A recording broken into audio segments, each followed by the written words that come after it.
Hello guys, isang mapagpalang hapon po sa ating lahat. Kayo po ay nasa munting Hardines Sir Mayo Vlogs. Sumatin po ang kasaganahan ng kaswertihan, and for today's update and for today's video ay gusto kong ibahagi ang naging matagumpay na pagpapalaki ko ng isa sa mga considered na lucky charm, feng shui house plant, Vastu plant, at considered lucky charm kapag ilalagay mo doon mismo sa mismong tapat na pintuan ng inyong business, ng inyong negosyo, sa center table ng ating living room space, sa comfort room, mismo doon sa ating bedroom, sa northeast portion dahil doon po ang tumbukan ng napakaswerteng biyaya, kasaganahan na ating inaasam-asam. Wag nyo po siyang ilalagay doon mismo sa west portion or kanlurang bahagi dahil yun po ang tumbukan ng paglubog ng araw at yun po ang sumisimbolo at nagrepresenta ng hindi magandang kapalaran or oportunidad. Karamihan po sa mga Sansevieria, particularly ng ganitong uri, which is considered po siya na moonshine dahil napakaganda siya, hindi po siya mahirap alagaan. Nagka-thrive po siya kahit anong temperature, wag lamang po ang sobrang init na kanyang nakukuha. Ang full sun exposure niya is for about 3 to 4 hours lang po. Beyond that, full sun exposure ay makikitaan na po natin siya ng pagbabago ng kulay nito.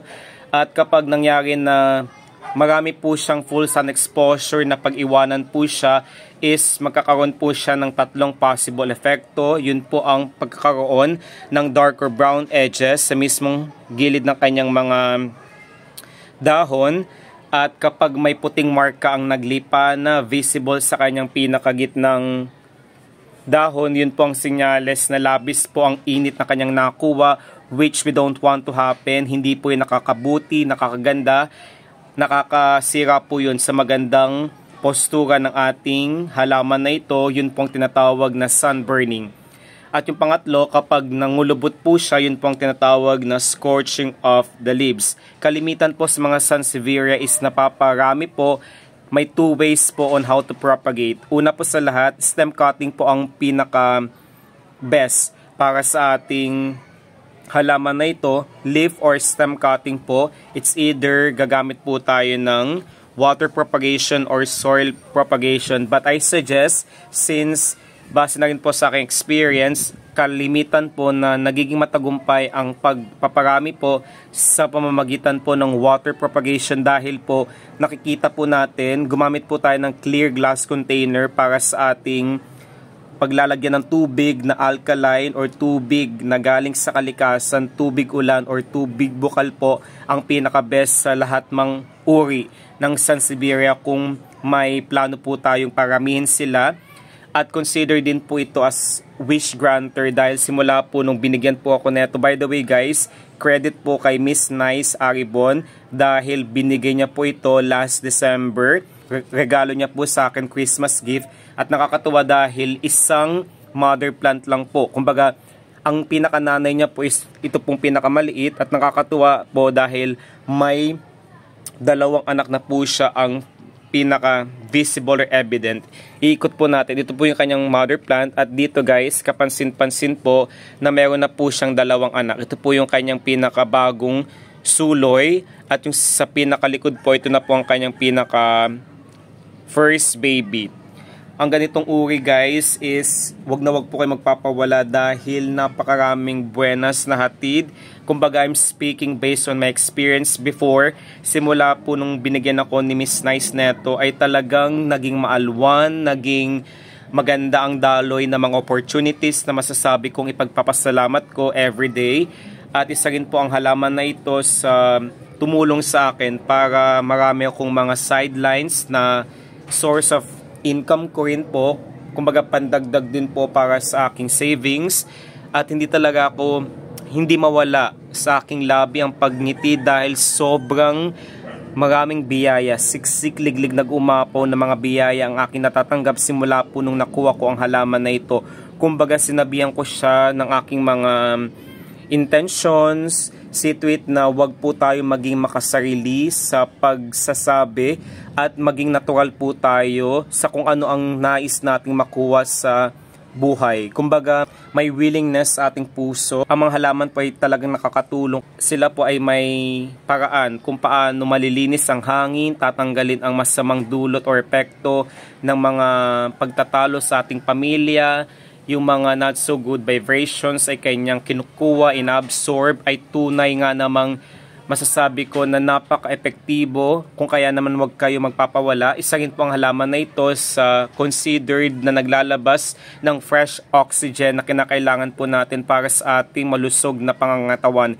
Yes guys, ito pong ganitong Sansevieria Moonshine or lahat naman po ng varieties ng Sansevieria ay considered by NASA as air filtering at air purifying plants. Kumbaga, kino-convert po nila yung mga harmful chemical toxins, mga elements na present sa hangin kagaya ng formaldehyde, benzene, trichloroethylene, toluene, methane gases sa isang napaka-authentic fresh oxygen na kailangan po nating langhapin para po sa ating healthy fit na body guys. Kung kaya naman po, wag na kayong mag-atubiling maghanap neto. Ito po is marami na pong mga garden shops sa Metro Manila ang merong variety ng ganitong moonshine na Sansevieria at I recommend na kapag gagawin po natin siyang lucky charm ay gumamit po tayo ng white pot dahil po ang white pot is nagmamatch po siya sa kanyang kulay at yun po ang isa sa mga best based on my readings. Kumbaga, ang white po is representing cleanliness, purity, abundance, healing. Yes po, kapag nag-heal po ang ating mga puso, ang ating mga sugat sa ating nakaraan, ay tunay na may posibilidad. Kumbaga, tanggalin po ang inggit, galit sa ating puso, lalakipan po natin ang sipag at tiyaga. Kung may gusto po tayo makuha sa ating buhay, ay talagang pagtratrabahuhan. Lalakipan po natin ng isang magandang pananaw sa buhay, magkaroon ng inspiration. Kumbaga, ang moonshine na ito is napakadali niyang alagaan. I'm planning to repot ito sa isang pinakamalaking container. Mas maraming anak, suloy, supling ang kanyang maibigay, handang maibigay kapag inilagay po natin siya sa isang paso or planter na may malawak na espasyo.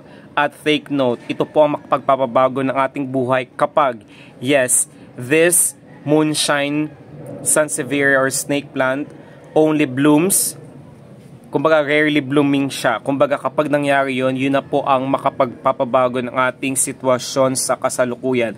Kung dating matumal ang mga blessing na ating natatanggap, hindi naging magandang daloy ng mga blessing sa ating buhay, ay sa pamamagitan po ng halaman na ito, tiyak na kapag nagkaroon siya ng puting bulaklak, dahil ang puting bulaklak po neto ay sumisimbolo ng kasaganahan na walang katapusan, napakabango po ang aroma ng lahat ng uri ng Sansevieria na or snake plants kapag napamukadkad. Napakabango at kapag inilapit mo ang iyong ilong, tunay na masasabi mo na napakaswerte mo dahil kumbaga nagkaroon ka ng pagkakataon para amuyin ang magandang halimuyak ng halaman na ito. Maraming salamat guys sa walang sawang pagmamahal at suporta. Ingat po tayong lahat. Hanggang sa muli po. Paalam guys.